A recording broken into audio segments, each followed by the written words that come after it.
ওপরওয়ালা যখন কাউকে কিছু দেয় তখন মন খুলে দেয়, আর একসাথে অনেক দেয়। এই গল্পেতেও কাকতালীয়ভাবে একই ঘটনা ঘটেছে। ধরুন আপনি এমন একটি কাগজ পেলেন যেখানে আঁকা রয়েছে কতকগুলো সাংকেতিক চিহ্ন। আপনি কি করে বুঝবেন যে সেটি একটি গুপ্তধনের নকশা? এই গল্পে পুঙ্খানুপুঙ্খভাবে বর্ণনা করা রয়েছে যে কি করে সাংকেতিক চিহ্ন বিশ্লেষণ করতে হয়। গল্পটি শোনবার পর আপনি নিশ্চয়ই চাইবেন যে ইস, আমার বাড়ি যদি কোনো সমুদ্রের পাশে হতো। নমস্কার, আমরা থিল স্টুডিও। গল্পটি নেওয়া হয়েছে এডগার অ্যালেন পোয়ের গোল্ডেন বাগ থেকে। গল্প পাঠে রয়েছে শুভ, কৌশিক আর আমি, অপূর্ব। গল্পটি মন দিয়ে শুনবেন। তবে হ্যাঁ, আমাদের চ্যানেলটিকে সাবস্ক্রাইব না করে থাকলে অবশ্যই করবেন। এরকম অ্যাডভেঞ্চার গল্প বা গোয়েন্দা গল্প আমরা প্রায়ই নিয়ে আসি। তাহলে আর বেশি দেরি না করে চলুন শুরু করা যাক। দ্বীপটা অতীব সুন্দর, পরমাশ্চর্য বললেই চলে। লম্বায় মাত্র মাইল 3। সমুদ্রের বালি ছাড়া সে দ্বীপে আর কী বা থাকতে পারে। মূল ভূখণ্ড থেকে দ্বীপকে আলাদা করে রেখেছে একটা ঝিরঝিরে স্রোতস্বিনী। এতই ক্ষীণকায়া যে চোখ পাকিয়ে না তাকালে একে ঠাহর করা যায় না। নলবন, কাদা ডোবা আর পাকের মধ্যে দিয়ে কোনো রকমে ঝিরঝির করে বয়ে চলেছে। গাছপালা নেই বললেই চলে, যদিও চোখে দু একটা পড়ে, তাও বামনাকার। দ্বীপের পশ্চিম প্রান্তে রয়েছে একটি কেল্লা, নাম ফোর্ট মোল্ট্রি। এ দ্বীপের সবথেকে দুর্গম দিক হচ্ছে পূব দিক। মেদিঝোপ এখানে এমন পাঁচিল তুলেছে যে আঙুল পর্যন্তও গলে না, চোখও চলে না। এখানে নিজের হাতে একটা ছোট কুঠির বানিয়েছিল লেগ্র্যাড। দৈবাদর সঙ্গে আমার যখন পরিচয় ঘটে তখন উনি থাকতেন এই কুঁড়ে ঘরেই। প্রথম পরিচয় একটু একটু করে পাকা বন্ধুত্ব হয়ে গিয়েছিল। সংসার আর লোকালয় ছেড়ে ছুড়ে যে নির্জন জায়গায় বাসা বাঁধে, তারা শ্রদ্ধা জাগায় অন্তরে, সেই সঙ্গে জাগায় আগ্রহ। লেগ্র্যাডকে আমি যেভাবে দেখেছিলাম তা খোলাখুলি বলে ফেলি। মনের ক্ষমতা অসাধারণ, কিন্তু মনুষ্য বিদ্বেষী। কখনো বিষম অবসাদে একদম মুষড়ে রয়েছেন, মুড বিকৃত রূপ ধরে। তখন তো এই রকমই ঘটে। বইয়ের পাহাড় জমিয়ে রেখেছেন কুটিরে, কিন্তু পড়তেন সামান্যই। আনন্দের খোরাক জুগিয়ে যেত মাত্র 3টে পাগলামি: বন্দুক ছোড়া, মাছ ধরা আর ঝোপঝাড়ে ঘুরে বেরিয়ে পোকামাকড় সংগ্রহ করা। নমুনা যমুনা ছিল ওর মস্ত বাতিক। ওর নমুনার মিউজিয়াম দেখলে বিখ্যাত কীট বিশেষজ্ঞরাও চমৎকৃত হতেন। এই 3টে পাগলামির জন্য তাকে মাঝে মধ্যেই অভিযানে বেরোতে হতো। তখন তার সঙ্গী থাকতো একজনই, এক বুড়ো নিগ্রো। তার নাম জুপিটার। তাকে অনেক আগেই গোলামি থেকে মুক্তি দেওয়া হয়েছিল, কিন্তু সে যায়নি। হাজার লোভ দেখালেও অথবা মেরে ফেলার ভয় দেখালেও সে লেগ্র্যাডকে ছেড়ে যেতে রাজি নয়। লেগ্র্যাডকে ও ডাকতো মাসা উইল বলে। মাসা উইলের পায়ের ছাপ যেখানে পড়বে, জুপিটারের পায়ের ছাপও ঠিক সেই জায়গাতেই পড়বে। আতপাগল লেগ্র্যাডকে আগলে রাখার জন্য একজনের প্রয়োজন। ফ্যামিলির লোকও তা বুঝেছিল। সেই অভিভাবক না হয় জুপিটারই হোক।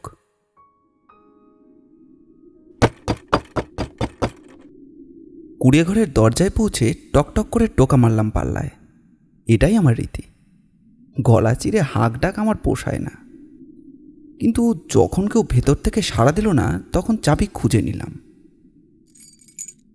কোথায় লুকোনো থাকে তা আমি জানতাম। খুললাম দরজা, ঢুকলাম ভেতরে। দেখলাম ভারী আরামের চুল্লি চলছে এক কোণে। এই কুড়ে ঘরে এই জিনিস যেন এক নতুন বিস্ময়। নিঃসন্দেহে ছুঁড়ে ফেলে দিলাম গায়ের ওভারকোট, টেনে নিয়ে বসলাম জ্বলন্ত চুল্লির কাছে। গোদা গোদা কাঠের গুঁড়ি পুড়ছিল পটপট শব্দে। হিমেল রাতে কাঠের আঁচ যে কতটা মধুর, সেই মুহূর্তে তা সর্বাঙ্গ দিয়ে অনুভব করলাম। বেশ আরাম করেই বসে রইলাম বন্ধুর পথের দিকে চেয়ে। অন্ধকার বেশ ঘন হতেই ফিরে এলো 2 মক্কেল। হই হই করে উঠল আমাকে দেখে। জুপিটারের সে কি হাসি! এখান থেকে ওখান পর্যন্ত সবকটা দাঁত যেন ঝিকঝিক করতে লাগলো আগুনের আলোয়। নিশ্চয়ই আমার খিদে পেয়েছে এতটা পথ আসায়, কাজেই মুরগি রাখতে চলে গেল সে তক্ষুনি। ডিনার যেন আকণ্ঠ হয় সেই দিকে ব্যাটার নজর রয়েছে সবসময়। কিন্তু লেগরাটকে দেখলাম উত্তেজনার ঘোরে রয়েছে। এরকম উত্তেজনা ওর মাঝে মধ্যেই আসে।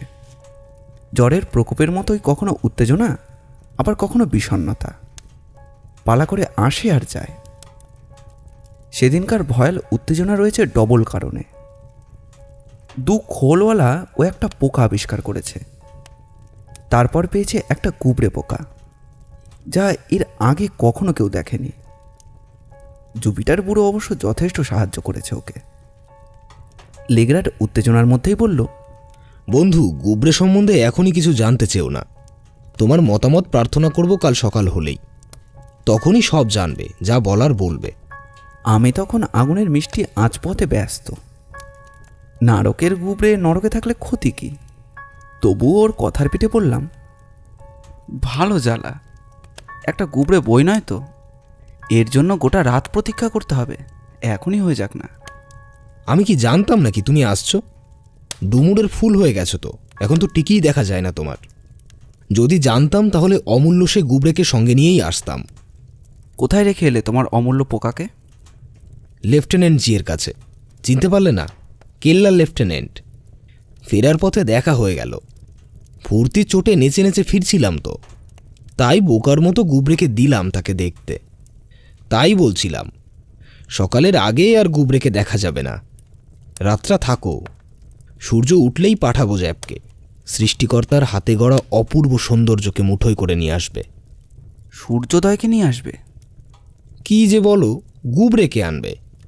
আহা, কি রঙ্গ! দুটো চোখ ধাঁধানো সোনা যেন, হিকরি বাদামের সাইজ, তবে একটু বড়। দুদিক সরু, একটা সরু দিকে দুটো কুচকুচে কালো দাগ, আর একটা কালো দাগ রয়েছে অন্য সরু দিকটাই। এই দাগটা অবশ্য একটু লম্বাটে, আর সুরটা। মাসা উইল, বলে উঠল জুপিটার। কতবার তোমাকে বলবো, এ হলো গিয়ে সোনা পোকা, একেবারে নিরেট খাঁটি সোনা, ভেতরেও সোনা বাইরেও সোনা, ডানা দুটো ছাড়া। এরকম ভারী পোকা জীবনে কখনো দেখিনি বাপু। জ্যান্ত পোকারা কখনো সোনা দিয়ে তৈরি হয় না, সুতরাং জুপিটারের গেইয়ে কথায় দাবরানি দেওয়ার উচিত ছিল লেগরাটের। সে কিন্তু মেনে নিল জুপিটারের অদ্ভুত কথা। বলল, বেশ বেশ, ধরেই নেওয়া গেল খাঁটি আর নিরেট সোনাই তৈরি গুবরে। কিন্তু গুবরের কথা বলতে গিয়ে মুরগি পুড়িয়ে ফেললেছে। রংটা অবশ্য জুপিটারের কথাই সত্যি করেই তুলছে, আঁশ চকচক করে ঠিকই, কিন্তু একরকম চোখ ধাঁধানো সোনা রং কোনো আঁশ থেকে ঠিকরে আসতে কখনো দেখিনি। নিজেই দেখবে ক্ষণ, সকাল হোক। তার আগে গুবরেটার আকারটা কীরকম সেটা তোমাকে দেখাতে পারি। বলে লেগবার টেবিলে গিয়ে বসল লেগরাট।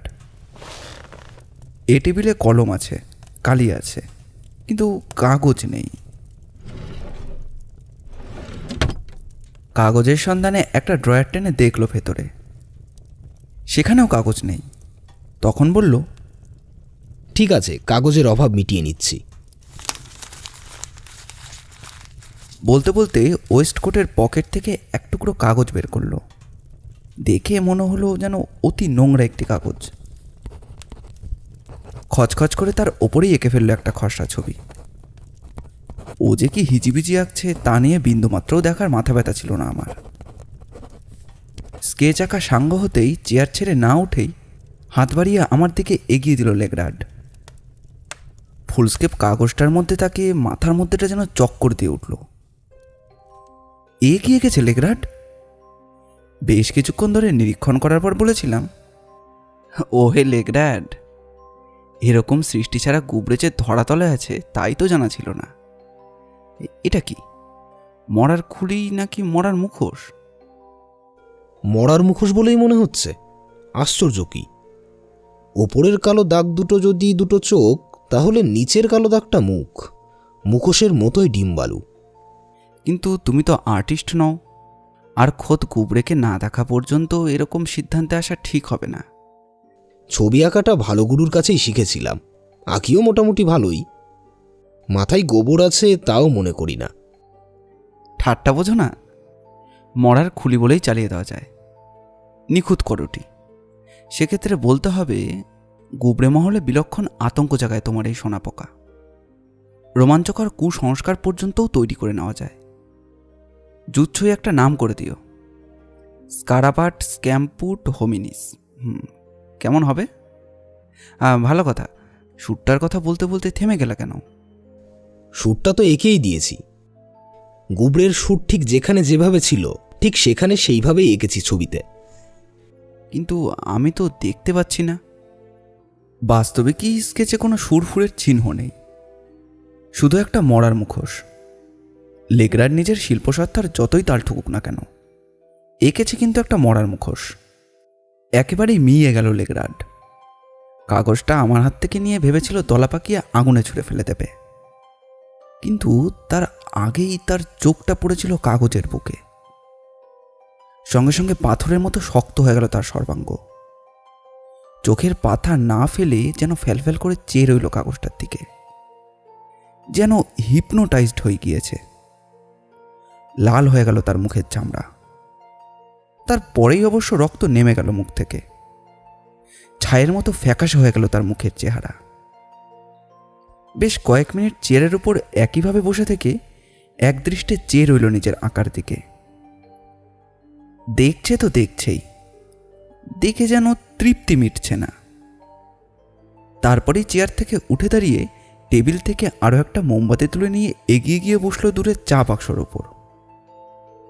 সেখানে বসে আবার খুঁটিয়ে খুঁটিয়ে দেখতে লাগলো ছবির প্রতিটা অংশ, ঘুরিয়ে ফিরিয়ে, উল্টে পাল্টে। কত রকমভাবে তার কোনো ইয়ত্তা নেই, মুখে কোনো কথা নেই, আমার সঙ্গে মিলমাত্র বাক্যালাপও নেই। শুধু সেই কাগজটা যেন দেখে যাচ্ছে তন্ময় হয়ে। ভীষণ অবাক হলাম ওর কাণ্ড কারখানা দেখে, কিন্তু ওর মেজাজ তো জানি, তাই আর কোনো বাগড়া দিলাম না, কথাও বললাম না। ঝোঁক এসেছে, আসুক, কেটে যাবে, তখন নিশ্চয়ই সে সেধেই কথা বলবে। কিছুক্ষণ পরে পকেট থেকে চামড়ার চ্যাপটা মানিব্যাগ বের করে কাগজখানা অতি সন্তর্পণে তার ভেতরে রেখে ড্রয়ার খুলে মানিব্যাগ আর কাগজ দুটোই রেখে দিল ভেতরে এবং চাবি রেখে দিল ড্রয়ারে। এবার কিন্তু দেখলাম যে ওর হাবভাব অনেকটা সংযত। এতক্ষণে যেন সব বেসামাল হয়ে যাচ্ছিল, এবার হয়তো নিজেকে সামলে নিয়েছে। কিন্তু রাত বাড়ার সঙ্গে সঙ্গে একটু একটু করে যেন বেড়েই চলল ওর অন্তর্মুখিতা। একটু একটু করে তলিয়ে যেতে লাগলো ওর নিজের মনের নিতলে। কিছু ঘটার আগেই এই জিনিসটা আমি আগেও লক্ষ্য করেছি, তাই গৃহস্বামী ক্রমশ অন্যমনস্ক হয়ে যেতে দেখে সরে পড়াই সংযত বলে মনে করলাম। লেগ্রার তাতে কোনো বাধা দিল না। এই ঘটনার 1 মাস পর জুপিটার আমার কাছে এলো চার্লসটনে। লেগ্রাড 1 মাসে একবারও আসেনি আমার কাছে। জুপিটারের মুখ দেখে কিন্তু চমকে উঠলাম। বুড়ো নিগ্রোকে এত দমে যেতে আমি কখনো দেখিনি। লেগ্রাডের নিশ্চয়ই কিছু একটা হয়েছে। খবর কি তোমার মনিবের? প্রথম প্রশ্নেই ছুড়ে দিলাম মনের উদ্বেগ। ভালো নয়। গোলমালটা কি? কিছু তো বলছে না, কিন্তু খুব অসুখ। অসুখ? বিছানায় পড়েছে নাকি? না না, চক্কর দিয়ে বেড়াচ্ছে, কিন্তু আমি যে উদ্বেগে মরছি। যা চলে। তবে যে বললে অসুখ করেছে, বলেছে কে তোমাকে? কিছুই বলছে না, তাড়াহুড়ো করে বেড়াচ্ছে, খরগোশের মতো দৌড়চ্ছে, কখনো হেঁটে দৌড়চ্ছে, কখনো আকাশের দিকে চেয়ে দৌড়চ্ছে, সবসময় সাইফোন নিয়ে কী যে ছাই করছে। সাইফন? মস্তর মস্তর স্লেটে আঁকিবুকি আঁকে, ডাইনির মতো কী সব লিখছে। সময় সময় চোখে রাখতে হচ্ছে। সেদিন বিকেলে ভোর হতে না হতেই আমার চোখে ধুলো দিয়ে পালিয়েছিল। সারাটা দিন আমি আর তার টিকিটিও দেখতে পেলাম না। আমি লাঠি ঠিক রাখলাম, ফিরে এলেই পিটিয়ে দিতাম, কিন্তু চেহারায় এমন করে নিয়ে ফিরল যে ভয়ের চোটে আমার হাত পা সব ভিতরে ঢুকে গেল। ইস, কি অবস্থা মাস্টারের! খবরদার, মারধর করতে যেও না, এমনিতেই ঠিক হয়ে যাবে। কিন্তু ব্যাপারটা কি ধরতে পারছো না? মাথাটা বিগড়ালো কেন? আমি চলে আসার পর আজে বাজে কিছু ঘটেছে নাকি? না মশাই, এরপরে আর কিচ্ছু ঘটেনি। ঘটেছিল তার আগে, যেদিন আপনি গিয়েছিলেন সেই দিনই। তার মানে? গুবরে পোকা। গুবরে পোকা? সোনার পোকার কামড়ের জন্য মাথাটা বিগড়েছে মাসা উইলের। কি করে বুঝলে? গুবরে পোকার মুখ আছে, থাবা আছে, নখ আছে। এরকম গুবরে আমি কখনো দেখিনি মাসা।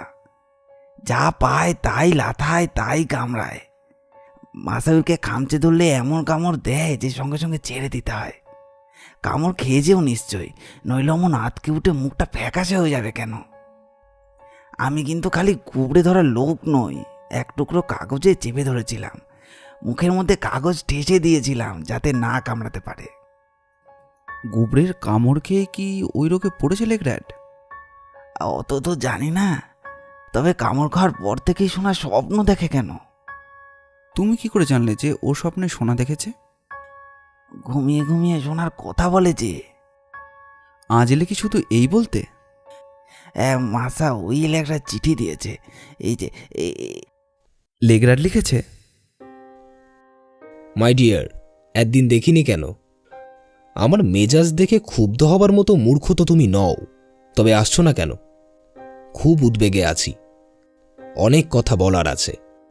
কিভাবে বলবো বুঝতে পারছি না, আদেও বলতে পারবো কিনা তাও জানি না। বেশ কিছুদিন ধরেই ভালো নেই, জাপ বড় জ্বালাচ্ছে, সহ্যের সীমা ছাড়িয়ে যাচ্ছে। ও চায় আমাকে সেবা করতে, সব সময় নজরে থাকলেই মহাখুশি। একদিন তা হয়নি, চোখে ধুলো দিয়ে পালিয়েছিলাম, গেছিলাম মূল ভূখণ্ডের পাহাড়ে। নেতানো অবস্থায় ফিরে এসে দেখি ইয়াম্মোটা লাঠি বানিয়ে রেখেছে আমাকে পেটাবে বলে। শোচনীয় অবস্থা দেখে শেষ পর্যন্ত মায়া হয়েছিল বলেই পেটায়নি। আর কোনো কথা নয়, বাকিটা এলে বলবো। জুপিটারের সঙ্গে চলে এসো, আজ রাতেই তোমাকে দেখতে চাই। অনেক গুরুত্বপূর্ণ কাজের কথা আছে, খুবই গুরুত্বপূর্ণ, এলেই বুঝবে। তোমার প্রিয় বন্ধু ইতি, উইলিয়াম লেগ্রান্ড। চিঠির সুরটা যেন ঠিক কীরকম। অস্বস্তি শুরু হয়ে গেল পড়ার পর থেকেই। এরকম স্টাইলে লেগ্রাড এর আগে কখনো চিঠি লেখেনি। কিসের স্বপ্ন দেখেছে সে? উত্তেজনাপ্রবণ মগজে কি আবারই পোকাটা নড়ে উঠল? খুবই গুরুত্বপূর্ণ বলতে কি বোঝাতে চায়? জুপিটারের কথাবার্তা শুনেও কিছু বুঝতে পারলাম না। ভয় হলো, যদি না যাই উত্তেজনা বেড়ে গিয়ে লেগ্রাডের মাথার যদি কোনো গণ্ডগোল দেখা দেয়। তাই আর কোনো দ্বিধা করলাম না, নিগ্রো জুপিটারের সঙ্গে রওনা হলাম। জেটিতে এসে দেখলাম নৌকোর মধ্যে রয়েছে একটা কাস্তে আর 3টে কোদাল, সবই নতুন। এগুলো কেন জ্যাপ? কাস্তে আর কোদাল মাসা। তা তো বুঝলাম, কিন্তু নৌকোয় কেন? মাসা উইল কিনতে দিয়েছিল। কোদাল কাস্তে নিয়ে করবে কি তোমার মাসা উইল? মাসা নিজেই জানে কিনা সন্দেহ, আমি কি করে জানবো?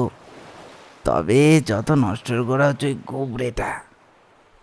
কোনো কথা না বাড়িয়ে আমি নৌকো চালাতে বললাম। পাল তুলে দিয়ে টানা বাতাসের মধ্যে চললাম মল্টি কেল্লার উত্তর দিকের খাড়িতে। মাইল 2 হেঁটে পৌঁছলাম কুঠিরে। দেখলাম লেগ্রাড বসে আছে আমার পথ চেয়ে। আমি ঘরে ঢুকতেই দুহাত চেপে ধরল আমার। লক্ষ্য করলাম ওর হাত যেন কাঁপছে, মুখ ছাইয়ের মতো ফ্যাকাশে, চোখের কোলে কালি পড়েছে, চাহনি অস্বাভাবিক। ঠিক এই সন্দেহটাই করেছিলাম আমি, লেগ্রাড বোধহয় পাগল হয়ে যাচ্ছে। এই কথা সে কথার পর জিজ্ঞাসা করলাম, লেফটেন্যান্ট জি এর কাছ থেকে গুবরে সোনাকে ধরে এনেছ? নিশ্চয়ই, পরের দিন সকালেই এনেছি, গুবরে ছাড়া বাঁচা যায়? বলতে বলতে মুখটুক লাল করে জুপিটারের দিকে জুলুজুলু করে চেয়ে রইল লেগ্রাড। তারপর তড়িঘড়ি করে বলল, ঠিকই বলেছিল জুপিটার। কি বলেছিল জুপিটার? খাঁটি সোনা, এই গুবরে হচ্ছে খাঁটি সোনা। কি বলছো? ঠিকই বলছি, সোনা পোকা এসেছে আমাদের ভাগ্য ফিরিয়ে দিতে। এর দৌলতেই হারানো ঐশ্বর্য ফিরে পাব। জুপিটার, নিয়ে এসো গুবরেকে। পারবো না। সাফ কথা জুপিটারের। গম্ভীরভাবে নিজেই উঠে গেল লেগ্রাড। নিয়ে এলো একটা কাঁচের আধার, তার মধ্যে রয়েছে একটি সুন্দর গুবরে পোকা। পেছনের দিকে 2টো সরু কালো ফুটকি, আর অন্যদিকে একটি লম্বাটে কালো দাগ। আঁশগুলো ভীষণভাবে শক্ত আর চকচকে, পালিশ করা সোনার মতন, ওজনে আশ্চর্য ভারী। এসবের জন্যই হয়তো জুপিটার বলেছিল যে এ গুবরে সোনার তৈরি এবং যত নষ্টের গোড়া। কিন্তু এরপর লেগরাট যা বলল তার জন্য আমি মোটেই তৈরি ছিলাম না। বলল, আমার ভাগ্য এই গুবরের উপর নির্ভর করছে। লেগরাট, তুমি অসুস্থ। নাড়ি দেখো। নাড়ি ঠিক আছে, জ্বরও নেই, কিন্তু তুমি শুয়ে পড়ো, আমি আছি তোমার পাশে। তুমি তো থাকবেই। আমার উত্তেজনা শুধু তুমিই কমাতে পারবে। কিভাবে? জুপিটারকে নিয়ে মূল ভূখণ্ডের পাহাড়ে যাচ্ছি, সঙ্গে তুমি যাবে, কারণ শুধু তোমাকেই বিশ্বাস করে সব কথা বলা যায়। অভিযান সফল হলে আমার এই উত্তেজনা চলে যাবে, বিফল হলেও অবশ্য চলে যাবে। তা না হয় যাচ্ছি, কিন্তু ওই কুবড়ে হারামজাদার সঙ্গে তোমার পর্বত অভিযানের কি কোনো সম্পর্ক আছে? আছে। তাহলে সেই অভিযানে আমি নেই। কপাল খারাপ আমার, দুজনেই যাই তাহলে। পাগল, কতদিনের জন্য যাচ্ছ? আজকে সারা রাতের জন্য, এক্ষুনি বেরোচ্ছি, কাল সকালে ফিরব। ফিরে এসে ডাক্তার দেখাবে? আমার কথা শুনবে? কথা দিচ্ছি। তাহলে আমিও যাচ্ছি এক্ষুনি, আর দেরি নয়। বুকটা দমে গেলেও চললাম লেগরাটের পেছন পেছন। বেরোলাম বিকেল 4টে নাগাদ। কুকুরটাও এলো সঙ্গে। কাস্তে, কোদাল আরও অনেক জিনিস একাই ঘাড়ে করে নিয়ে চলল জুপিটার। মনিপকে কিছু বইতে দিল না, পাছে যদি আরও মাথা বিগড়ে যায়। মাঝে মাঝেই তিক্ত মেজাজ, মুখ থেকে বেরিয়ে আসছে মাত্র দুটো শব্দ, হারামজাদা গুবরে। ব্যাস, আর কিছু না। গুবরে যে মনিবের মাথা খেয়েছে এ বিষয়ে তিলমাত্র সন্দেহ নেই জুপিটারের। আমাকে বইতে দিয়েছে শুধু দুটো লণ্ঠন, ঢুলি লাগানো লণ্ঠন, যাতে আলো না ছড়ায়। লেগরাটের হাতে রয়েছে একটাই জিনিস। এই মুহূর্তে বুঝি ওর প্রাণের থেকেও ওই জিনিসটার দাম অনেক বেশি। লাঠির ডগায় সুতোয় ঝুলিয়ে ডাইনে বাইনে দুলিয়ে দুলিয়ে এগিয়ে চলেছে সে। লেগরাটের মাথা যে এতটাই খারাপ হয়ে গেছে, চোখে না দেখলে বিশ্বাসই করতে পারতাম না। চোখে জল এসে গেল প্রিয় বন্ধুর এহেন অবস্থা দেখে। ধীরে ধীরে স্রোতস্বিনী পেরিয়ে এলাম। মূল ভূখণ্ডে পৌঁছে উঁচু জমি বেয়ে উপরে উঠতে লাগলাম। ঘন জঙ্গল, মানুষের পা এদিকে কখনো পড়েছে বলে মনে হয় না। লেগরাট কিন্তু এই জায়গাটা চেনে বলে মনে হলো। মাঝে মাঝে দাঁড়াচ্ছে, পথ চিনে নিয়ে ফের এগোচ্ছে। এই সময় ওকে কথা বলাতে চেয়েছিলাম, কথা বলিয়ে উত্তেজনা লাঘব ঘটাতে চেয়েছিলাম। অভিযানের উদ্দেশ্য কি তাও জানতে চেয়েছিলাম। ও শুধু বলেছে, দেখোই না কি হয়। এভাবেই কেটে গেল 2 ঘন্টা। সূর্য যখন ডুবেছে তখন এসে পড়লাম আরও বুনো জঙ্গলে। মস্ত পাহাড়ের চ্যাটালো শীর্ষদেশ বলেই মনে হলো। পাহাড়টা সানুদেশ থেকে শীর্ষদেশ পর্যন্ত জঙ্গলে ঢাকা। সূচ গলানোর জায়গা আছে কিনা সন্দেহ। মাঝে মাঝে বিরাট হাঁ হয়ে রয়েছে পাহাড়ের তলার মাটি। বিশাল গাছ নিজের গুড়ি ঠেকিয়ে ধসে পড়া আটকে রেখেছে। আমরা এসে দাঁড়ালাম একটা টিউলিপ গাছের নিচে। আশেপাশে রয়েছে আরও 10টা ওক গাছ, সবই সমতল ভূমিতে। টিউলিপ মাথা ছাড়িয়েছে প্রত্যেকের, সুন্দর আর মহানও বটে। এই বিশাল টিউলিপের সামনে পৌ জিজ্ঞাসা করলো জুপিটারকে যে সে গাছে উঠতে পারবে কিনা। প্রথমটা শুনে বুড়ো যেন হকচকিয়ে গিয়েছিল, জবাব দিতে পারেনি। তারপর গাছটা এক পাক ঘুরে এসে বলল, হ্যাঁ পারবো। তাহলে ওঠো এক্ষুনি, অন্ধকার হবে। যা দেখতে এসেছি তা দেখা হবে না। কত দূর উঠবো? গুড়ি বেয়ে আগে তো ওঠো, তারপর বলবো কোন দিকে যেতে হবে। এই নাও, একে নিয়ে যাও। সোনা গুবরে? না না না না, ওকে আমি নেব না। তোমার মতো দুর্দান্ত নিগ্রো সামান্য একটা পোকাকে ভয় পায়? এই তো এইভাবে সুতোয় ঝুলিয়ে নিয়ে যাবে। যদি না নাও তাহলে কিন্তু কোদাল মেরে মাথা দুভাগ করে দেবো। মাসা, পোকাকে আমি ভয় পাই না, ভয় পাই তোমার কোদালকে। পোকা আমার কচু করবে। মুকুচকে সুতোর একদিকে আঙুলে ধরে গাছের গুড়ির দিকে এগিয়ে গেল জুপিটার। গুবরে রইল ও শরীর থেকে বেশ তফাতে। আমেরিকার অরণ্যে এই জাতীয় টিউলিপ যখন বড় হয়ে ওঠে তখন তার গায়ে ফাঁট ধরে, ছোট ছোট ডালও বেরোয়, ধরে ওঠা যায়। জুপিটার টিকটিকির মতো কিছুটা উঠে চলল। যেখানে সে থামলো সেখানে গুলতির মতো দুটো ভাগে ভাগ হয়ে গেছে গাছটা। মাসা, এবার কোন দিকে? ডান দিকের বড় ডালটা ধরে এগোও। হুকুম তামিল হলো। এবার সে উঠেছে আরও উপরের দিকে। প্রথমের মতো উঠতে এখন তেমন আর কষ্ট হচ্ছে না। ঘন গাছপাতার আড়ালে ওকে যেন শেষ পর্যন্ত আর দেখাও যাচ্ছে না। অনেক উঁচু থেকে শোনা গেল ওর কণ্ঠস্বর। আর কতদূর উঠবো? কত দূরে উঠেছ? প্রায় মগডালে।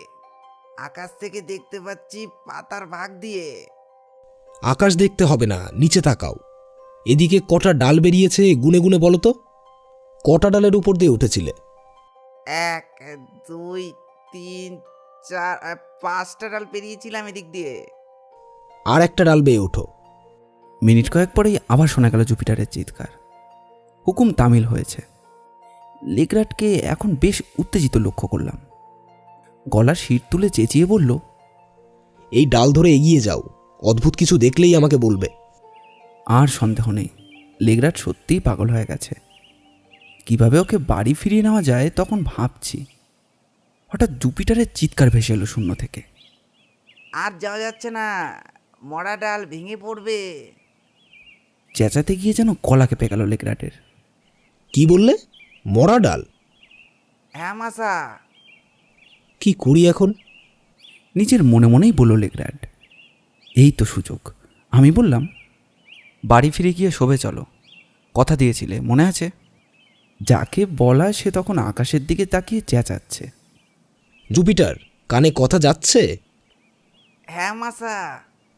ছুরি বসিয়ে দেখো তো ডালটা সত্যিই পচা কিনা। তেমন পচা নয়, একটু একটু করে একাই এগোতে পারি। একাই এগোতে পারো? গুবরেটাকে ফেলে দিলেই হালকা হয়ে যাব, যা ভারী। গুবরে ফেললেই তোমার মাথা ভাঙবো, শুনতে পাচ্ছ? পাচ্ছি মাসা, ওভাবে বকবেন না, বুড়ো হয়েছি না। গুবরেকে না ফেলে নিজেকে বাঁচিয়ে যতটা পারো যাও, নগদ পুরস্কার পাবে, আস্ত $1। যাচ্ছি যাচ্ছি মাসা, ডালে শেষ পর্যন্তই যাচ্ছি। শেষ পর্যন্ত পৌঁছেছ? এইবার পৌঁছেছি। ওরে বাবা, এ কি? এই গাছের উপর এ কি জিনিস? কি দেখছো? এই যে মরার মাথা। গাছের মাথায় কেউ রেখে গেছিল। কাকে মাংস টুকরে খেয়ে গেছে। মরার খুলি? চমৎকার। গাছে আটকে আছে কিভাবে? গর্ত টর্ত কিছু দেখতে পাচ্ছ? মস্ত পেরেক দিয়ে খুলি আটকানো রয়েছে ডালে। জুপিটার, এখন যা বলবো ঠিক তাই করবে, শুনছো? শুনছি মাসা। খুলির বাঁ চোখটা দেখো। বা চোখই তো নেই। স্টুপিড, নিজের ডান হাত আর বাঁ হাতের মধ্যে তফাৎ জানো না? জানবো না কেন? এ তো আমার বা হাত। এ হাত দিয়েই তো কাঠ কোপাই। তোমার বাঁ হাতটা যেদিকে, বাঁ চোখও সেই দিকেই। এবার বের করো মরার খুলির বাঁ চোখের গর্ত। পেয়েছো? খুলির বা চোখ খুলির বা দিকেই তো থাকবে। এই পেয়েছি। এই তো বা চোখ। এবার কি করবো মাসা? চোখের ফুটো দিয়ে গুবরেকে গলিয়ে ঝুলিয়ে দাও, একেবারে ছেড়ে দিও না। যতটা সুতো ছাড়া যায় ছেড়ে দাও। এই দিলাম। নিচ থেকে দেখো। এতক্ষণের কথা শুধু কানেই শুনেছি, জুপিটারের চেহারার কণামাত্রও দেখা যায়নি। এবার পাতার ফাঁক থেকে সরসর করে নেমে এলো সোনা গুবরে। পাহাড়ের মাথায় আছে বলে পড়ন্ত রোদ এখনও কমে যায়নি। সেই রোদ গুবরের গায়ে লেগে ঠিকরে যাচ্ছে। মনে হচ্ছে যেন একটা সোনার ফানুস সোনালি আলো ছড়াচ্ছে। আলো ছড়াতে ছড়াতে আশ্চর্য গোলক নেমে এলো আমাদের কাছে, থেমে গেল। লেগ্রাট সুতোটা ধরে নিল। গুবরে যেখানে ঝুলছে তার তলার মাটির 4 ফুট ব্যাসের একটা বৃত্ত এঁকে নিল। জুপিটারকে বলল সুতো ছেড়ে নিচে নেমে আসতে। লেগ্রাট বৃত্তের 3 দিকে 3টে খুঁটি বসালো। তৃতীয় খুঁটিটা বসানোর পর কোদাল কুপিয়ে মাটি খোঁড়া শুরু করে দিল। তখনই হাত লাগালো জুপিটারও। হা হয়ে শুধু আমিই দাঁড়িয়েছিলাম। জুপিটারকে যদি দলে টানতে পারতাম তাহলে জোর করে পাগল বন্ধুকে বাড়িতে নিয়ে যেতে পারতাম। কিন্তু বেশ বুঝলাম, কুসংস্কারে লেগ্র্যান্ডের মাথা যেরকম নষ্ট হয়েছে তেমনই ঠিক ঘোরের মধ্যে এনে ফেলেছে তার অনুচরকেও। কি আর করা যায়? মাটি কোপানোতে আমিও হাত লাগালাম। লণ্ঠন জ্বালানো হয়েছে। 3 মূর্তি ঝপাঝপ কোদাল মারছে। 3টে প্রেত বলাই চলে। যখন 2 ঘন্টা পূর্ণ হলো তখন গর্ত গভীর হয়েছে 5 ফুট, ধনরত্নের চিহ্ন পর্যন্তও নেই। কপাল মুছে একবার বিরতি নিল লেগ্র্যান্ড। দমে গেছে বুঝলাম। শুরু হলো ফিরে চলা। 10 পা যেতে না যেতেই আচমকা বিরাট চেঁচিয়ে ধেয়ে গেল লেগ্র্যান্ড জুপিটারের গলার দিকে। বল বুড়ো, ঠিক করে বল, বাঁ চোখ তোর কোনটা? এটা বলে জুপিটার চেপে ধরল তার ডান চোখ। এত জোরেই চেপে ধরল যে লেগ্র্যান্ড সেই চোখ খুবলে না নিতে পারে। এইটাই ভেবেছিলাম। চল এবার ফিরে চল, এখনও খেল খতম হয়নি। টলতে টলতে আবার ফিরে এলাম টিউলিপের তলায়। খুলির চোখ ছিল কোন দিকে, বাইরের দিকে না ডালের দিকে? বাইরের দিকে মাজা, তার জন্য তো কাঠ ঠোকরাতে সুবিধা হয়েছে কাকের। কোন ফুটো দিয়ে গুবরেকে গলিয়েছিলি? এই যে এই ফুটো দিয়ে। বলে ফের নিচের ডান চোখটা চেপে ধরল জুপিটার। সৌল্লাসে বলল, তাহলে তো হয়েই গেল। পেরেক দিয়ে খুলি পোতা আছে ডালে, চোখ দুটো আছে বাইরের দিকে। তখন গলিয়েছিলি যে ফুটো দিয়ে, তার পাশের ফুটো দিয়ে গলালে গুবরে এসে ঠেকবে এখানে। বলে প্রথমে যেখানে গুবরে মাটি স্পর্শ করেছিল সেখান থেকে ইঞ্চি তিনিক পশ্চিমে আবারও একটা বৃত্ত এঁকে খুঁটি পুঁতল। আগের মতোই আমরা আবার কোদাল কোপাতে শুরু করলাম। এবার কিন্তু গুপ্তধনে সংক্রমিত হয়ে গেল আমার মধ্যেও। 3 জনেই ঝপাঝপ কোদাল মেরে গেলাম। আবারও একটা চওড়া ব্যাসের গর্ত। ঘণ্টা দেড়েক পরেই ভীষণভাবে চেঁচাতে লাগলো কুকুরটা। জুপিটার উঠে এসেছিল ওর মুখ বাঁধার জন্য, কিন্তু হাত ছাড়িয়ে গর্তের মধ্যে লাফিয়ে পড়ে আছড়ে পাছড়ে কুকুরটা লণ্ঠনের আলো এনে ফেলল কয়েকটা হাড়গোড়, 2টো মানুষের কঙ্কাল, ধুলো হয়ে যাওয়া পশম বস্ত্র আর 3-4টে সোনার মুদ্রা। জুপিটার আহ্লাদে ফেটে পড়েছিল এসব দেখে, কিন্তু নিঃসীম হতাশা ঘনিয়ে এলো মনিবের চোখে মুখে। তা সত্ত্বেও যেন বলল কোদাল মেরে যেতে। তখন আমি মুখ থুবড়ে পড়লাম একটা লোহায় আংটায় আটকে যাওয়ায়। আংটাটা মাটির মধ্যে আতপোতা অবস্থায় ছিল। এরপর থেকে মন প্রাণ দিয়ে 3 জনেই কোদাল মেরে গেলাম। মিনিট 10 কাটল নিঃসীম উৎকণ্ঠার মধ্যে। এরকম অসহ্য উৎকণ্ঠা জীবনে যেন আর কখনো ভোগ করতে হয়নি আমাকে। একটু সময়ের মধ্যেই মাটি থেকে উদ্ধার করলাম আয়তকার একটা কাঠের সিন্দুক, একেবারে আস্ত অবস্থায়, রীতিমতো শক্ত কাঠ। খনিজের বিক্রিয়া সত্ত্বেও সিন্দুক যেন অটুট রয়েছে। লম্বায় 3.5 ফুট, চওড়ায় 3 ফুট আর উঁচু 2.5 ফুট। ঢালাই লোহার পাটা দিয়ে আগাগোড়া মোড়া, রুচিসম্মতভাবে পাত মারা হয়েছে। বাহারি নকশা হয়ে দাঁড়িয়েছে। বাক্সের গায়ে ঠুকে ঠুকে মেরে দেওয়া হয়েছে প্রতিটা লোহার পাত। বাক্সের ওপরের দিকে দুপাশে রয়েছে 3টি করে লোহার আংটা, মোট 6টা। 2 জন মানুষ যাতে ধরে তুলতে পারে। আমরা মোটে 3 জন। সমস্ত শক্তি দিয়ে সামান্যই নড়াতে পেরেছিলাম ভারী সিন্দুকটাকে। তবে আমাদের কপাল ভালো। বাক্সের ডালা আটকানো হয়েছিল মাত্র 2টো হুড়কো দিয়ে, যে হুড়কো দুটো ঠেলে দিলেই সরে যায়। আমরা ঠেলে ঠেলে 2টোই হুড়কো খুলে ফেললাম। এই সামান্য কাজটুকু করবার সময়ে প্রত্যেকেরই পা থেকে মাথা পর্যন্ত যেন থরথর করে কাঁপছিল অসহ্য উৎকণ্ঠায়। কাঁপছিলাম জীবন্ত হাঁপড়ের মতন। তারপরেই চোখ ঝলসে গেল 3 জনের। কুবেরের সম্পদ যেন লণ্ঠনের আলোয় ঝলমল করছে। এই সম্পদ কি যে বিপুল পরিমাণ তা হিসেব করে বের করা সাধ্য নেই আমাদের কারোরই। লণ্ঠন ছিল গর্তের মধ্যে, সেখান থেকে ক্ষীণ আলো এসে পড়েছে ধনভাণ্ডারের ওপর। রাশি রাশি সোনার রত্ন থেকে যেন রামধনু বেরিয়ে আসছে। আমরা বিমূঢ় হয়ে শুধু চেয়েই রইলাম। অবিশ্বাস্য এই রত্নস্তূপ থেকে যেন চোখ সরাতেই ভুলে গিয়েছিলাম। ফ্যাল ফ্যাল করে চেয়ে থাকার সময় আমার মধ্যে যে অনুভূতি হয়েছিল সেটা আমি এখানে বর্ণনা দেওয়ার ধৃষ্টতা দেখাবো না। লেগ্র্যান্ডের দিকে তাকিয়ে দেখলাম তার মুখ যেন রক্ত শূন্য। আচমকা মাথায় বাজ পড়লে যেরকম মানুষ স্তব্ধ হয়ে যায়, জুপিটারের অবস্থাও ঠিক সেই রকম। অনেকক্ষণ পরে পাঁজর খালি করে মস্ত একটা নিঃশ্বাস ফেলে সে বলল, হায় হায়, সবই যে সোনার বোকার দয়া। সোনার দেবতাকে কতই না তুচ্ছাই করেছি আমি। আমার মরণ হয় না কেন? মনিব আর ভৃত্য দুজনেই বিহল। তখন আমাকেই উদ্যোগ নিয়ে এই ধনরত্ন সরাবার ব্যবস্থা করতে হবে। রাত বাড়ছে। ভোরের আলো ফোটবার আগেই কুবেরের সম্পদের প্রতিটি কণা তুলে ফেলতে হবে, নিয়ে যেতে হবে কুটিরের 4 দেওয়ালের মধ্যে। কিন্তু এখন কি করা উচিত? সিন্দুক যে সরানো যাচ্ছে না। শেষকালে সিন্দুকের 3 ভাগের 1 ভাগ রত্ন নামিয়ে রাখতেই সিন্দুক অনেকটা হালকা হয়ে এলো। হালকা সিন্দুকটাকে টেনে হিঁচড়ে তুলতে পারলাম গর্তের ওপর। কাটা ঝোপের আড়ালে লুকিয়ে রাখলাম বের করে রাখা সোনাদানাগুলো। কুকুরটাকে বসিয়ে রাখলাম পাশে। লেগরাট তাকে পই পই করে বলে দিল যেন এই জায়গা ছেড়ে সে একদম না নড়ে, চেঁচামেচিও যেন না করে। আর দেরি করিনি। সিন্দুক বয়ে 3 জনে রেসের ঘোড়ার মতো পা চালিয়ে দিয়েছিলাম কর্টেজের দিকে। সিন্দুক রেখে এসে আমরা আবার এলাম সেই জায়গায়। বাকি ধনরত্ন আর কুকুরটিকে নিয়ে আমরা আবার ফিরে গেলাম সেখানে। কানায় কানায় ভর্তি সিন্দুক। সারাদিন তো গেলই, রাতের বেশিরভাগও গেল হিরে, মানিক আর সোনা খুঁটিয়ে দেখতে। কিছুই সাজানো গোছানো অবস্থায় ছিল না। আমরা আলাদা করলাম এক এক করে।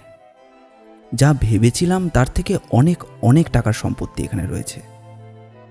$4,53,000 শুধু মুদ্রাই রয়েছে এখানে।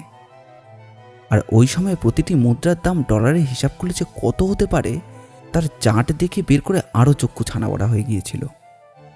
রূপোর টাকা একটাও পাইনি, সবই মোহর, খুবই প্রাচীন, অনেক অনেক দেশের, ফ্রান্সের, স্পেনের, জার্মানির, ইংল্যান্ডের। খান কয়েক মুদ্রা একেবারেই অন্য ধরনের। কোন দেশে চালু ছিল তা আমরা আঁচ করতে পারলাম না। কিছু কিছু সোনার মুদ্রা রীতিমতো পুরু আর ভারী, দুদিকেই ক্ষয়ে গেছে। ফলে সাল তারিখ তো দূরের কথা, কোন দেশের টাকশালে সেটা উৎপাদন তাও জানতে পারিনি। মার্কিন মুদ্রা একটাও পাইনি। রত্নগুলোর দাম হিসেব করতে কালঘাম ছুটে গিয়েছিল। হিরে পেয়েছিলাম 110টা, সবকটাই ভালো জাতের, একটাও ছোট হিরে পাইনি। পদ্মরাগ মণি পেয়েছিলাম 18টা, অসাধারণ তাদের ঝিকিমিকি। অতীব সুন্দর পান্না পেয়েছিলাম 310টা, কোনোটাই কম সুন্দর নয়। নীলকান্ত মণি পেয়েছিলাম 21টা, আর একটা ওপাল মণি। দামি দামি এইসব পাথরই একসময় জড়োয়ার গহনায় সেট করা ছিল, তা থেকে ভেঙে বার করে আনা হয়েছে, ছুঁড়ে ফেলে রাখা হয়েছে সিন্দুকের গর্ভে। সোনার গহনা থেকে রত্নগুলোকে ছাড়িয়ে নেওয়ার পর প্রতিটি স্বর্ণলঙ্কার হাতুড়ি দিয়ে পিটিয়ে পিণ্ডি পাকানো হয়েছে, যাতে গহনার চিহ্ন দেখে বিন্দুমাত্রও শনাক্ত করা যায় না। এছাড়া পাওয়া গিয়েছিল 200টা প্রকাণ্ড আংটি, আঙুলার কানের, 30টি ভারী সোনার চেন, 5টা অত্যন্ত সোনার ধনুচি, বিরাট আকারের একটা পানপাত্র, আশ্চর্য সুন্দর 2টো তরবারির হাতল, আর এছাড়াও আরও অজস্র সোনার জিনিস ছিল, সেসব আর মনে নেই। সোনার জিনিস সব মিলিয়ে 16 আউন্সে এসে দাঁড়ায়। এই যে এত সোনার হিসেব দিয়ে গেলাম, এদের মোট ওজন দাঁড়িয়েছিল 300 পাউন্ডেরও বেশি। যাচাই পর্ব শেষ হওয়ার পর একেবারেই হেদিয়ে পড়েছিলাম 3 জনে। আমি কিন্তু নেতিয়ে পড়লেও খাড়া হয়ে বসেছিলাম লেগ্রাটের মুখের দিকে তাকিয়ে, এই রত্নপ্রহেলিকার উদ্ধারের কাহিনী সমস্তটা শোনবার জন্য। লেগ্রাডও আমাকে হতাশ করেনি, বলেছিল, মনে পড়ে সেই রাত্রের ঘটনা? কাগজে গুবরের খসড়া ছবি একে তুলে দিয়েছিলাম তোমার হাতে। তুমি বলেছিলে গুবরে কই, এ তো মরার মুখোশ। খুব খারাপ লেগেছিল তোমার কথা। প্রথমে ভেবেছিলাম রঙ্গ করছো, তারপর নিজেই ভেবে দেখলাম পোকার মাথার কালো ফুটকি দুটো যেভাবে রয়েছে তাতে ছবিটাকে মরার মুখোশ বলে মনে হতেও পারে। সুতরাং তোমার কথা একেবারেই উড়িয়ে দেওয়া যায় না। কিন্তু আমার ছবি আঁকার কৃতিত্ব নিয়ে টিটকিরি দেওয়ায় আমার হাড়পিত্তি একেবারে জ্বলে গেছিল। কারণ আমি জানি আমি ভালোই আঁকি। শিল্পী সত্তা নিয়ে শিল্পীকে খোঁচা দিলে সে সহ্য করতে পারে না, মনে কষ্ট পায়। তাই তোমার হাত থেকে পার্চমেন্টটা ছিনিয়ে নিয়ে দলা পাকিয়ে ছুঁড়ে পুড়িয়ে দিতে গেছিলাম আগুনের শিখায়। পার্চমেন্ট নয়, বলো কাগজের সেই টুকরোটা। না হে, ওটা পার্চমেন্ট। প্রথমে দেখলে মনে হয় বটে মামুলি কাগজ, বাজে কাগজ। কিন্তু যে স্কেচ আঁকতে বসেছিলাম তখনই বুঝেছিলাম সাধারণ কাগজ নয়, খুব পাতলা পার্চমেন্টের ওপরে চলেছে আমার কলম। ধুলো ময়লা লাগায় নোংরা অবস্থায় ছিল বলে প্রথম নজরে তা মনে হয় না।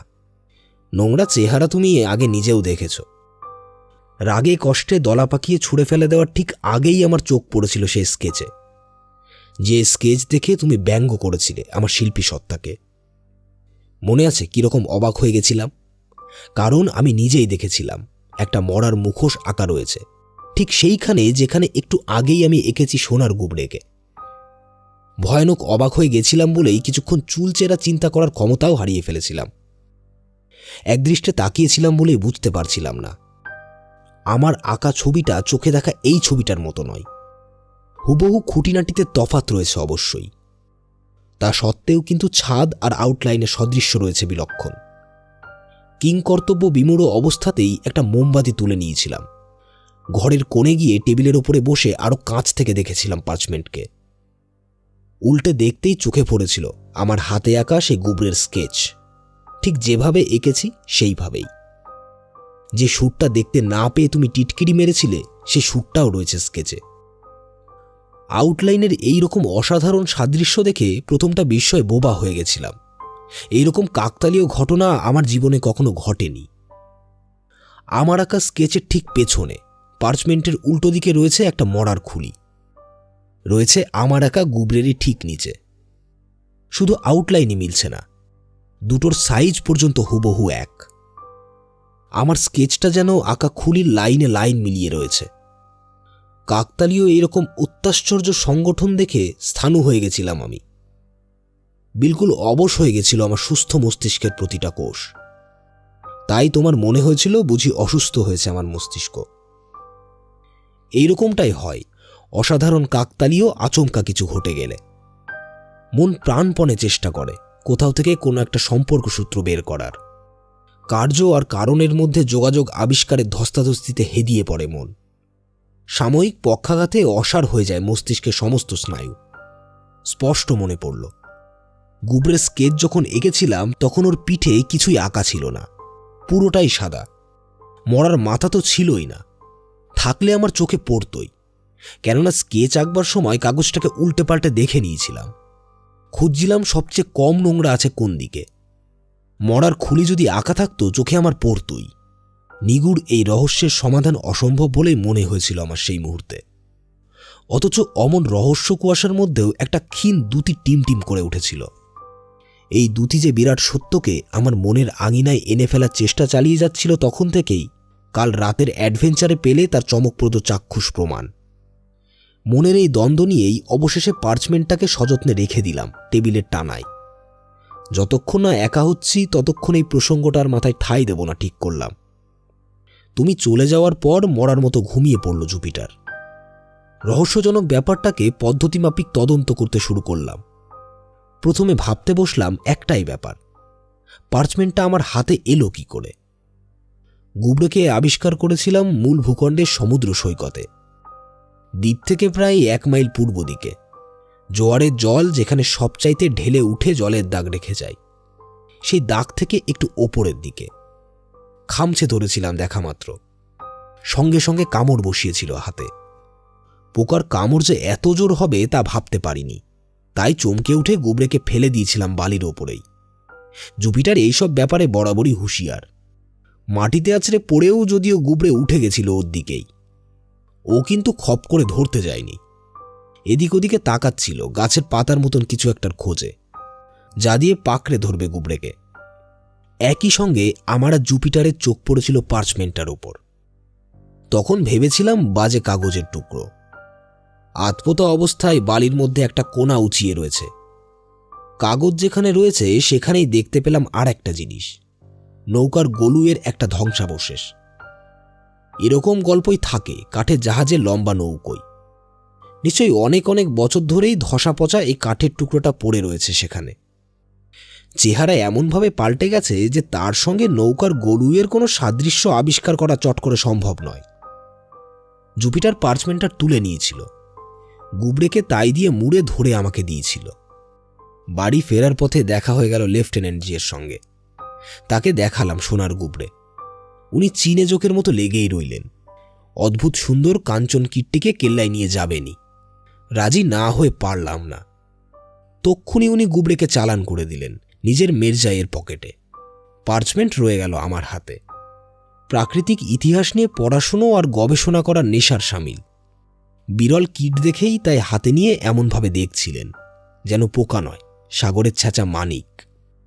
হাতছাড়া করছিলেন না কিছুতেই, পাছে আমি না নিতে চাই। শুধু পার্চমেন্টটাই হাতে নিয়ে দাঁড়িয়েছিলাম সেই কারণে। আমার সম্মতি পাওয়ার সঙ্গে সঙ্গেই গুবরেকে পকেটে ঢোকালেন। আমিও এ কথা সে কথায় তন্ময় হয়ে রইলাম পার্চমেন্টটা হাতে করেই। কখন যে তাকে পকেটে ফুঁড়ে ফেলেছি তা নিজেরই মনে নেই।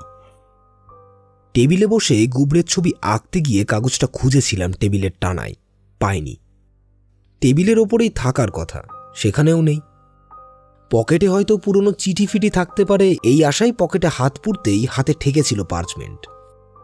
কিভাবে অসাধারণ এই পার্চমেন্ট এসেছিল আমারই হাতের মুঠোয়, পুঙ্খানুপুঙ্খভাবে বর্ণনা করে গেলাম। অদৃশ্য এক অদ্ভুত শক্তি যে আমাকেই জড়িয়েছে এই ব্যাপারে, এই ঘটনা তারই প্রমাণ। কি ভাবছ, আমি উদ্ভট কল্পনায় মেতেছি? আমি কিন্তু একটা সংযোগ সূত্র আবিষ্কার করে ফেলেছিলাম এসব ভাবতে ভাবতেই। দুটো শেকল বিচ্ছিন্ন অবস্থায় ছিল। মনে হচ্ছিল আমি দুটোকে জুড়ে দিলাম সংযোগ আংটা দিয়ে। এখন তারা একটাই শেকল। সমুদ্র সৈকতে পড়েছিল একটা নৌকা। এই নৌকার কাছেই ছিল একটা পার্চমেন্ট, কাগজ নয়, মরার খুলি আঁকা পার্চমেন্ট। এই পর্যন্ত শুনেই নিশ্চয় বলবে সংযোগ সূত্রটা কোথায়? আমার জবাব, এই মরার খুলি যে বোমবেটেদের প্রতীক তা বিশ্বশুদ্ধ লোক জানে। শত্রু অথবা মিত্রর মুখোমুখি হওয়ার আগে বোমবেটে জাহাজে উড়িয়ে দেওয়া হতো মরার খুলি আঁকা কালো পতাকা। বালির মধ্যে থেকে পাওয়া কাগজের টুকরোগুলো যে কাগজ নয়, পার্চমেন্ট, তা বলা কিন্তু হয়ে গেছে। পার্চমেন্ট টেকসই হয়, বয়সের ভারে জীর্ণ হয়ে ধুলো হয়ে যায় না বললেই চলে, অর্থাৎ প্রায় অমর আর অক্ষয়। ছবি অথবা লেখার মতো মামুলি ব্যাপারে কাগজে যতটা সুবিধা হয়, পার্চমেন্টে ততটা হয় না। এই ব্যাপারটা জানা থাকলেই আজ করা যায় মরার খুলিগুলো কেন আঁকা হয়েছিল পার্চমেন্টে, পার্চমেন্টের আকারটা কি রকম, সে ব্যাপারেও মাথা ঘামিয়েছি গোড়া থেকে। যে কোনো কারণেই হোক, একটা কোণ যদিও নষ্ট হয়ে গেছে, তবুও চেহারা দেখে বোঝা যায় আদতে পার্চমেন্টটা ছিল আয়তাকার। স্মারকলিপি লিখবার সময় এই আকারের কাগজেই লেখা হতো। এমন কিছু নথিভুক্ত করার কাজে ঠিক এই আকারটা দরকার, যে বিষয়ে বহু বহু বছর ধরে মনে রাখার প্রয়োজন আছে। আর সেই কারণেই আয়তাকার কাগজকে গুটিয়ে সযত্নে রেখে দেওয়া যায়। তুমি কিন্তু নিজেই একটু আগে বললে গুবরের ছবি আঁকতে গিয়ে পার্চমেন্টের কোনো দিকে তুমি মরার খুলি খুঁজে পাওনি। তাহলে নৌকোর খুলির মধ্যে সম্পর্ক আছে তুমি আজ করলে কি করে? তোমার কথাতেই তো জানা যাচ্ছে যে খুলি আঁকা হয়েছিল গুবরে আঁকার অনেক আগে। কে এঁকেছিল তা তো শুধু ঈশ্বর আর সে নিজে জানে। এই তো আন্দাজ করে ফেললে। গোটা রহস্যটাই রয়েছে ঠিক এইখানে। এই রহস্যের সমাধান করতে পারিনি অবশ্য সেই মুহূর্তে। ধাপে ধাপে যুক্তির সোপান বেয়ে এগিয়ে পৌঁছেছিলাম একটা সিদ্ধান্তে। এবার বলি যুক্তিগুলোকে পরপর সাজিয়েছিলাম কিভাবে। গুবরের ছবি যখন এঁকেছিলাম তখন পার্চমেন্টে খুলির ছবি ছিল না। ছবি আঁকা শেষ করে পার্চমেন্ট দিয়েছিলাম তোমাকে। তুমি আমার আঁকা ছবিটা দেখেছিলে বেশ মন দিয়ে, তারপর ফিরিয়ে দিয়েছিলে আমাকে। তুমি তাহলে আঁকোনি ছবির খুলি। ওই সময় হাজির ছিলাম আমরা তিনজনে, তিনজনের কেউই আঁকিনি। তাহলে মানুষের হাত আঁকেনি মরার খুলি। তা সত্ত্বেও দেখা গেল খুলি আঁকা হয়ে গেছে পার্চমেন্টে। এই অলৌকিক আর আপাতত করাল ঘটনা যখন ঘটেছিল, তখনকার প্রতিটি ছোট ছোট ঘটনাও মনের মধ্যে পরপর সাজাতে হয়েছিল। এরপর বোমবেটেদের মরার খুলি চোখের সামনে উড়িয়ে দেওয়ার মানেই নিজেই যে এবার মরার খুলি হতে যাচ্ছি তাতে সন্দেহ নেই। এই রকমই ঘটত আগে। এক্ষেত্রে করাল খুলি আচমকা জেগে উঠল সোনার গুবরের পেছনে। অলৌকিক ব্যাপারই যদি হয়, তাহলে কি আমাদের মৃত্যু আসন্ন? এই করাল গুবরেকে বন্দি করে রেখেছিল বলে ছোট ছোট ঘটনাগুলো একটু একটু করে মনে করে মাথার খাতায় সাজিয়ে গেলাম পরপর। হাড় কাঁপানো ঠান্ডা পড়েছিল সেই রাত্রে। ঠিক সেই সময় জ্বলছিল কাঠের গুঁড়ি। আমি বসেছিলাম আগুন থেকে তফাতে টেবিলের কাছে। তুমি কিন্তু ঠান্ডায় কাঁপছিলে বলে চেয়ার টেনে নিয়েছিলে চিমনির ধারে। পার্চমেন্ট তোমার হাতে দিয়েছি, তুমিও তাই দেখতে যাচ্ছ। এমন সময় আমার নিউফাউন্ডল্যান্ড কুকুরটা ঘরে ঢুকেই ঝাঁপিয়ে পড়ল তোমার ঘাড়ের উপরে। বাঁ হাত দিয়ে তুমি তাকে আদর জানিয়ে গেলে, তাকে একটু তফাতে রাখার চেষ্টা করলে। ডান হাত রইল কিন্তু পার্চমেন্টে, যে হাত শিথিলভাবে পড়েছিল তোমার হাঁটুর দুই ফাঁকে, আগুনের ধার ঘেঁষে। ভয় হলো পার্চমেন্টে এই বুঝি আগুন লেগে যাবে। হুঁশিয়ার করার জন্য চেয়ারটা ছেড়ে উঠতে যাচ্ছি, এমন সময় তুমি নিজেই পার্চমেন্ট সরিয়ে নিলে লকলকে শিখার পাশ থেকে। চেয়ারে বসে ছবি দেখতে শুরু করলে। ছোট্ট ছোট্ট এই ঘটনা পরম্পরা যখন লাইন দেওয়া ছবির মতোই মাথার মধ্যে দিয়ে সরে সরে চলে গেল, তখনই বুঝলাম আসল ঘটনাটা কি ঘটেছে। আগুনের আঁচে পার্চমেন্টের বুকে আঁকা অদৃশ্য মরার খুলিটাকে দৃশ্যমান করে তুলেছে। তুমি তো জানোই, এমন কিছু রাসায়নিক আছে যা পার্চমেন্ট বা বাছুরের চামড়ার ওপরে কিছু আঁকলে বা লিখলে তা অদৃশ্যই থেকে যায়, ফুটে ওঠে শুধু আগুনের আঁচে। বালি মেশানো কোবাল্টকে সেঁকলে যে কোবাল্ট অক্সাইড পাওয়া যায়, সেই জিনিস যদি হাইড্রোক্লোরিক অ্যাসিড আর নাইট্রিক অ্যাসিডের মিশ্রণে ফোটানো যায়, তারপর তাতে 4 গুণ জল মেশানো হয়, তাহলে অদৃশ্য কালি বানানো যায়। সবুজ রঙে লেখা হয় এই কালি দিয়েই। কোবাল্ট অ্যান্টিমনি সরাসরি গুলে নিলে লেখার রং হবে লাল। ঠান্ডায় রেখে দিলে সঙ্গে সঙ্গে অথবা অনেক সময় নিয়েই তা অদৃশ্য হয়ে যায় লেখা। তাপ দিলেই ফের ফুটে ওঠে। এবার পড়লাম মরার খুলি নিয়ে। বাছুরের চামড়ার কিনারার কাছাকাছি গেছে মরার খুলির যেসব বাইরের লাইন, সেই লাইনগুলো অন্য লাইনদের চেয়ে বেশ স্পষ্ট, পরিষ্কারই বোঝা যাচ্ছে। আগুনের তাপ সব জায়গাতে সমানভাবে পড়েনি বলেই সমান কাজ করতে পারেনি। সঙ্গে সঙ্গে একটা আগুন জ্বালালাম। গনগনে আগুনের আঁচে সেঁকে নিলাম পার্চমেন্টের প্রতিটা অংশ। প্রথম দিকে দেখা গেল একটাই প্রতিক্রিয়া। খুলিতে যে কটা লাইন খুব অস্পষ্ট ছিল, সেগুলো স্পষ্টতর হয়ে উঠল। এক্সপেরিমেন্ট চালিয়ে যাবার পর কিন্তু দেখা গেল মরার খুলিটা কাগজের যে কোণে আঁকা হয়েছে, কোনাকুনিভাবে ঠিক তার উল্টো কোণে আঁকা রয়েছে একটা ছাগল। প্রথমে তাকে ছাগল বলেই মনে হয়েছিল। আরও খুঁটিয়ে দেখবার পর ভুলটা ভেঙে গেল। ছাগল নয়, যা দেখেছি তা একটা ছাগলছানা। হাসবার অধিকার যদিও নেই আমার, তবু না হেসে পারছি না। $1.5 লাখ দামের এই মূর্তি একটু বেশি বাড়াবাড়ি হয়ে যাচ্ছে ঠিকই, কিন্তু তুমি কি তোমার যুক্তির শেকলে 3 নম্বর সংযোগের আংটাটা লাগাতে যাচ্ছ? বোম্বেটেদের ছাগলের সঙ্গে কি সম্পর্ক? কোনো সম্পর্কই নেই। বোম্বেটে ছাগলরা এ নিয়ে মাথা ঘামায় না, ঘামায় শুধু চাষি ভাইরা। ছবিটা যে ছাগলের নয়, এইমাত্রই তা বললাম। ছাগল ছানার, এই তো? দুটো একই প্রাণী। একই প্রাণী হতে পারে, কিন্তু একই প্রতীক নয়। কি বলতে চাও? ক্যাপ্টেন কিডের নাম শোনোনি? বোম্বেটে ক্যাপ্টেন কিড? ইংরেজিতে কিড মানে ছাগলছানা। ক্যাপ্টেন কিডের নামের উচ্চারণের সঙ্গে ধ্বনিগত সামঞ্জস্য বজায় রাখার জন্যে অথবা তার নামের সাংকেতিক চিত্রলেখ স্বাক্ষর হিসেবে ছাগলছানা আঁকা হয়েছে। এই বিষয়ে আর তিলমাত্র সন্দেহ রইল না আমার মনে। সাংকেতিক চিত্রলেখ স্বাক্ষর? সোজা কথায় ক্যাপ্টেন কিড সই করে গেছেন ছাগলছানা এঁকে, কারণ তার নামের মানেই তাই। বাছুরের চামড়ার যে কোণে রয়েছে ছাগলছানার ছবি, সেই জায়গাটাই সই করার জায়গা। ওপরের বাঁ কোণ ঘেঁষে রয়েছে মরার খুলি। চিঠির কাগজে যেমন শিলমোহর বা ছাপ থাকে, ঠিক তাই। তাহলে মাঝে নিশ্চয়ই একটা বয়ান আছে।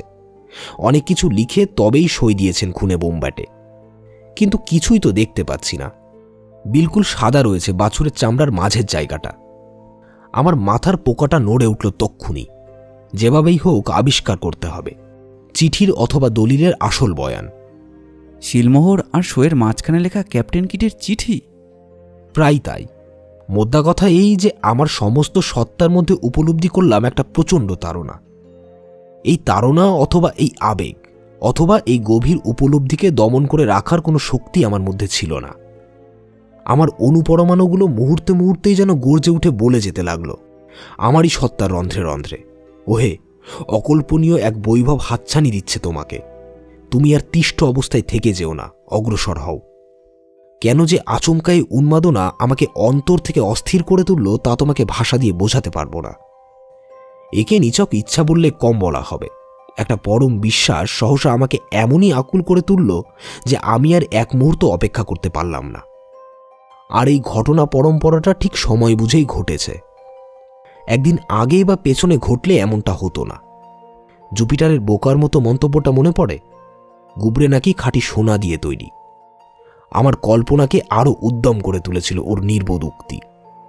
ঘটনা আর কাকতালীয়গুলো পরের পর ঘটে গেছিল এমন একটা বিশেষ দিনে, যেদিন হাড়ের ভেতর পর্যন্ত ঠকঠকিয়ে কেঁপে চলেছিল নিদারুণ শীতের মধ্যে। যদি তা না হতো, যদি হাড় কাঁপানো ঠান্ডা না পড়তো, তাহলে তো আগুন জ্বালাবা দরকারই পড়তো না। আগুনের আঁচও পাওয়া যেত না, অদৃশ্য লেখা ফুটে উঠত না। অদৃশ্য করটিকে দৃশ্যমান করার জন্যেই যেন ইতর সারমেহ তোমার ঘাড়ে লাফিয়ে পড়ে তোমাকে কুপকাত করে ফেলেছিল এমনভাবে যাতে রহস্যময় পার্চমেন্ট কিছুক্ষণের জন্য আগুনের লকলকে শিকার গা ঘেঁষে। কনকনে ওই শীতের দিনেই বালির মধ্যে পেলাম পার্চমেন্ট আর অদ্ভুত গুবরে। যদি না পেতাম, যদি না সেদিন ঠান্ডা পড়ত, মরার খুলিকে দেখতেও পেতাম না। বোম্বেটের ঐশ্বর্য মাটির কারাগারেই রয়ে যেত। লেগ্রাড, আমার ধৈর্য ফুরিয়েছে, এবার তুমি শুরু করো। আটলান্টিকের উপকূলে কোনো এক জায়গায় বিস্তর টাকা কড়ি পোতা আছে, এরকম গল্প নিশ্চয়ই তুমি শুনেছ। এই কাহিনীর ডালপালা মেলে ছড়িয়ে গিয়ে কয়েক হাজার অস্পষ্ট গুজব সৃষ্টি করে ফেলেছে। ক্যাপ্টেন কিড আর তার গুণধর সাঙ্গপাঙ্গরা নাকি সারা জীবনের উচ্চবৃত্তির উপার্জন এইভাবেই ধরণীর কোলে সঁপে দিয়ে নিজেরাও ঠাঁই নিয়েছে ধরণীর কোলে। বন্ধু, যা রটে তা কিছু তো বটেই। সব গুজবেরই একটা বীজ থাকে। হাজার হাজার রোমাঞ্চকর গুজব তো আর অকারণে জন্ম নেয়নি।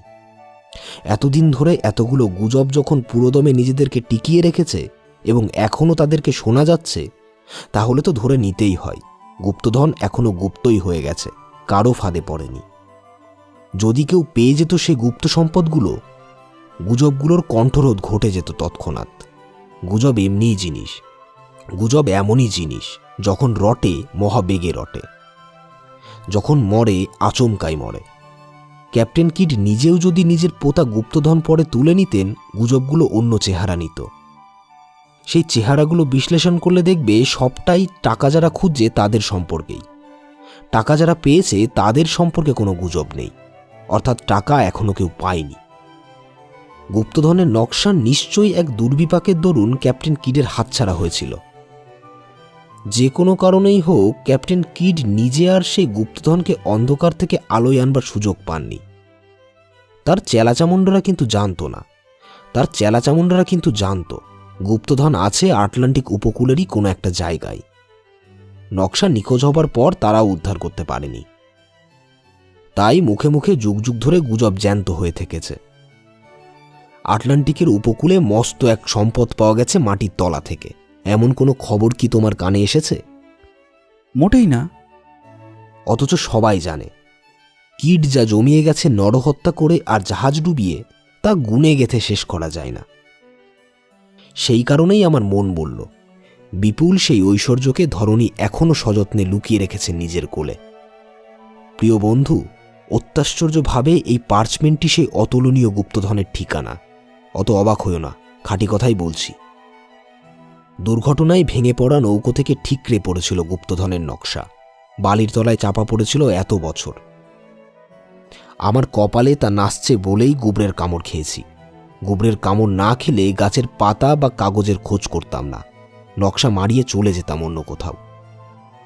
লেগ্র্যাড, বাছুরের চামড়া থেকে ঠিকানা পেলে কি করে তা কি এবার বলবে? বলবো বন্ধু, বলবো, একটু ধৈর্য ধরো। আগুনে আরও কাঠ ঠেসে দিলাম, আজ আরও বাড়ল। বাছুরের চামড়াকে আরও ভালো করে সেঁকে নিলাম, কিন্তু আর কোনো লেখাই ফুটে উঠল না। তখন মনে হলো ধুলোর স্তর জমে গেছে বাছুরের চামড়ায়, নিশ্চয়ই ওই ধুলোর স্তরই ফুটতে দিচ্ছে না গোপন নকশাকে। তাই সন্তর্পণে জল ঢেলে ধুয়ে নিলাম পার্চমেন্ট। টিনের সসপ্যানে বিছিয়ে রাখলাম, মরার খুলি রইল নিচের দিকে। কাঠকয়লার আঁচে বসিয়ে দিলাম সসপ্যান। তুলে নিলাম বাছুরের চামড়া। সহর্ষে দেখলাম বেশ কয়েকটা জায়গায় ফুটকি ফুটকি দাগ দেখা যাচ্ছে, যেন লাইনবন্দি সংখ্যার কয়েকটা সংখ্যা আগুন খেয়ে অদৃশ্য কারাগার থেকে মুক্তি পেয়েছে। তক্ষুনি ফের পার্চমেন্টটা রাখলাম সসপ্যানে। 1 মিনিট পরেই তুলে নিতে দেখলাম কিম্ভূত কিমাকারভাবে সংখ্যা আর চিহ্ন সাজানো লাইনে লাইনে। এই সেই নকশা। এই পর্যন্ত বলে লেগ্র্যাড বাছুরের চামড়াকে তাতিয়ে নিল আগুনে, তুলে ধরল আমার দিকে। মরার মাথার খুলি আর ছাগলছানার মাঝের জায়গায় লাল রঙের মোটা মোটা কায়দায় লেখা রয়েছে এই লাইনগুলো। 5 মিনিট ফিরিয়ে দিলাম লেকরাটকে। বললাম, এ প্রহেলিকার অন্ধরে প্রবেশ করার ক্ষমতা আমার নেই। এ ধাঁধা যদি গোলকুন্ডার সমস্ত হীরের ঠিকানাও হয়, তাও আমার নাগালের বাইরেই থেকে যাবে চিরকাল। অত তাড়াতাড়ি চোখ বুলিয়ে কি ধাঁধার জট ছাড়ানো যায়? দেখতে বিকট, কিন্তু সমাধান খুবই সহজ, তুমি নিজেও পারবে। এও এক ধরনের গুপ্ত সংকেত। লেখার অর্থ লুকিয়ে রাখার জন্য সংকেতের মুখোশ পরানো হয়েছে। কীটকে যারা জানে তারা বুঝবে। খুব জটিল সংকেত ব্যবহারের ক্ষমতা আর নেই। চোয়ারে নাবিকের মাথায় সাদাসিধে সংকেতগুলোই আসে। কিরো যে সোজা সংকেতই ব্যবহার করেছেন তা বুঝে নিলাম নিমেষেই। সমাধানও করলে? সঙ্গে সঙ্গেই করলাম। এর চাইতেও 10 গুণ কঠিন সংকেত সমাধান করেছে এই শর্মা। আমার কাছে এই ধাঁধা নেহাত ছেলে খেলা। নানা রকম পরিস্থিতির মধ্যেই আমাকে যেতে হয়েছে। আমার মনের গড়নও এমন যে ধাঁধা পেলেই জট ছাড়িয়ে ফেলতে চাই। তাই দেখেছি একজন মানুষ যে সংকেতের জট বানাতে পারে, আর একজন মানুষ সেই সংকেতের জট ছাড়াতেও পারে। সব গুপ্তলিখনের সংকেতের একটা ভাষা থাকে। সেই নকশার সংকেতের ভাষাটা কি, প্রথমেই তা জানতে হয়েছে। সমাধানের মূল সূত্র কিন্তু ভাষা। নকশার সই আমাকে ধরিয়ে দিয়েছে সেই ভাষাটা কি। সই মানে ছাগলছানা, ইংরেজি ভাষা। কিড স্পেনের লোক, তাই প্রথমে ভেবেছিলাম হয়তো মাতৃভাষা বা ফরাসি ভাষাকে সংকেত হিসেবে কাজে লাগিয়েছেন। কিন্তু সইয়ের মানে যখন ইংরেজিতে তারই নাম, তখন সাংকেতিক লিপির মূলেও নিশ্চয় আছে ইংরেজি। লক্ষ্য করে দেখো, দুটো পাশাপাশি শব্দের মধ্যে ভাগাভাগি করা হয়নি। ভাগাভাগি থাকলে কাজটা সহজতর হতো। সংখ্যা আর চিহ্নগুলোকে গুনে ফেলে লিখলাম এইভাবে। ইংরেজিতে ই অক্ষরটা ঘন ঘন দেখা যায়। ঘন ঘন ব্যবহারের পর্যায়ক্রমটা দাঁড়ায় ঠিক এই রকম: E, O, I, D, H, N, R, S, T, U, Y, C, F, G, L, M, W, B, K, P, Q, X আর জেড। ই এর আবির্ভাব ঘটে সব থেকে বেশি। যে কোনো দৈর্ঘ্যেরই একটা বাক্য নিলেই দেখবে ই তার মধ্যে রেখে গেছে নিজের আধিপত্য। ই এর আধিপত্য নেই এই রকম ইংরেজি বাক্য তুমি পাবে না বললেই চলে। সাংকেতিক লিপিটা দেখো, সবচাইতে বেশি ব্যবহার করা হয়েছে ইংরেজি 8 অর্থাৎ 8 সংখ্যাকে। তাহলে ধরে নিতেই পারো 8-এর মানে। ইংরেজিতে দা শব্দটার চল সব থেকে বেশি। খুব স্বাভাবিকভাবেই দা কথাটা চলে আসে কথায় কথায়। কিড নিশ্চয়ই দা ব্যবহার করেছেন। কবার করেছেন সেটা জানতে পারবে পরপর 3টে সাংকেতিক চিহ্নের সমাহার কবার ব্যবহার করা হয়েছে খুঁজে বার করলেই। মোট 7 বার। দেখছো, একই বিন্যাস যদি 7 বার দেখা যায় অথবা সবচেয়ে বেশি বার যায় এইটুকু লিপির মধ্যেই, তাহলে তা নিশ্চয়ই দা ছাড়ার কিছুই নয়। বিন্যাসটা এই 4, 8। 8 যদি ই হয় 4 হচ্ছে এইচ। দা পাওয়া গেল। তাহলে মস্ত একটা ধাপ এগোনো গেল। এইভাবেই ধাপে ধাপে এগিয়ে পেলাম। 5 মানে এ, প্লাস মানে ডি, 8 মানে সি, 3 মানে জি, 4 মানে এইচ, 6 মানে এল, ডট মানে এন। গুপ্ত সংকেত লিপির মানে দাঁড় করালাম এই রকম: A good glass in the Bishop's Hotel, in the Devil's Seat, 41 degree and 13 minutes northeast, and by North Main Branch, 17th limb east side. Shoot from the left eye of the Devil's Head, a beeline from the tree, through the shoot till 20 feet out. মানেটাই তো একটা ধাঁধা, কিছুই বুঝতে পারছি না। আগেই বলেছি, সাংকেতিকের চিহ্নের মাঝে মাঝে ভাগাভাগি নেই। রাখা হয়নি ইচ্ছে করেই, যাতে মানে বের করেও তা বোঝা না যায়। বারবার পড়তে পড়তে যখন দেখলাম ভাগাভাগি যেখানে থাকা দরকার ঠিক সেই সব জায়গাতেই বেশি ঘেঁষাঘেঁষি করা হয়েছে, তখনই বুঝলাম অতি হুঁশিয়ার কিড বেশি বেশি বাড়াবাড়ি করে ফেলেছেন। আমি সেই সব জায়গাগুলোকে ভাগ করলাম এবং লিপিটা দাঁড়াচ্ছে এই রকম: A good glass in the Bishop's Hotel, in the Devil's Seat, 41 degree and 13 minutes northeast, and by north. Main branch, 17th limb east side. Shoot from the left side of the death head, A B line from the tree through the short 50 feet out. এত ভাগাভাগির পরেও আমার মাথায় তো কিছুই ঢুকছে না। আমার মাথাতেও ঢোকেনি। বেশ কয়েকদিন আধারে ছিলাম। এই কদিন সুলিভান দ্বীপের কাছে খুঁজেছি বিশপস হোটেল নামে কোনো বাড়ি আছে কিনা।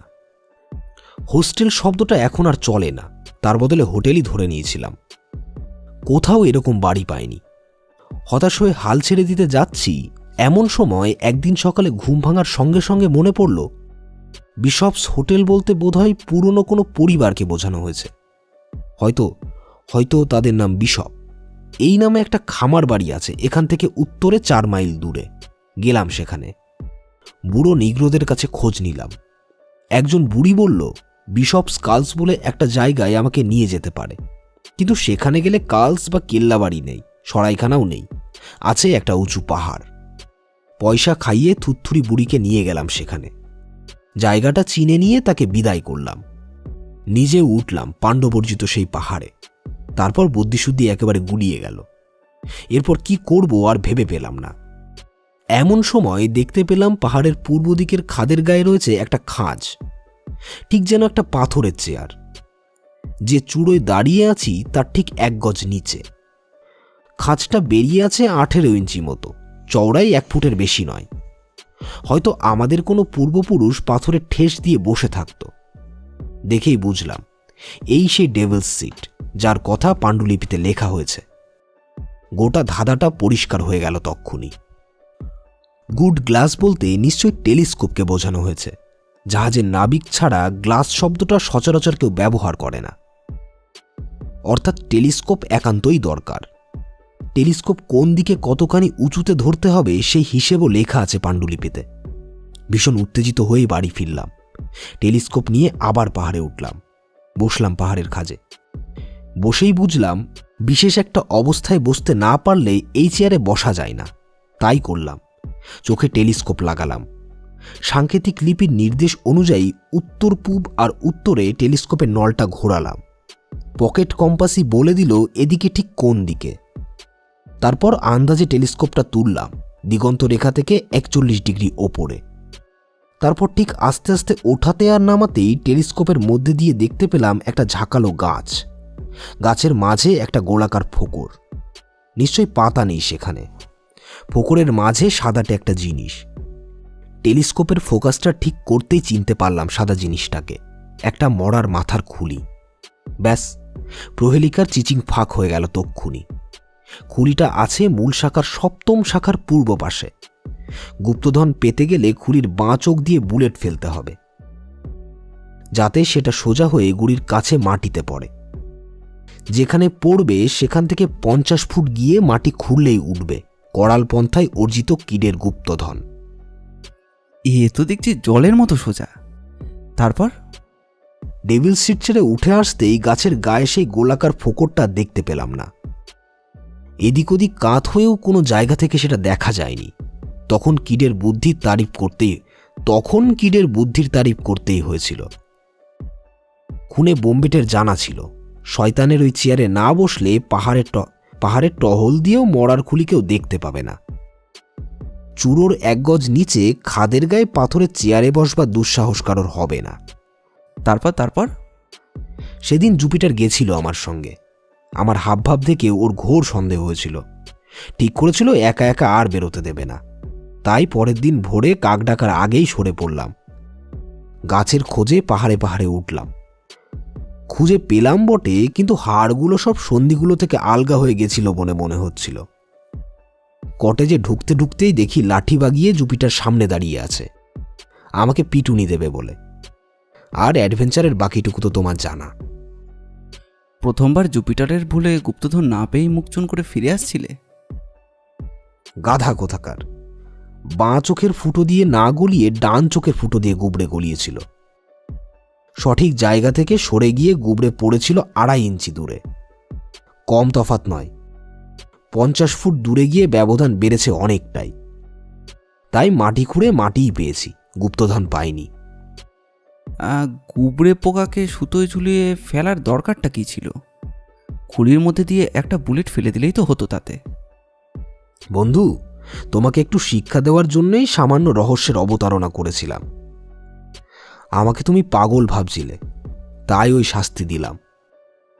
ওজনে বেশ ভারী বলেই রাজমিস্ত্রিদের ওলনের কাজ করেছিল সোনার পোকা। বেশ করেছ। গর্তের মধ্যে নরকঙ্কালগুলো কাদের বলে মনে হয়? নিশ্চয়ই ক্যাপ্টেন কিডের স্যাঙারদের, যাদের দিয়ে গর্ত খুঁড়িয়েছেন, সিন্দুক নামিয়েছেন, তাদেরকে খুন করেছেন নিজের হাতে, যাতে তিনি ছাড়া পৃথিবীর আর কেউ জানতে না পারে যে কোথায় আছে নারকীয় রত্নভাণ্ডার।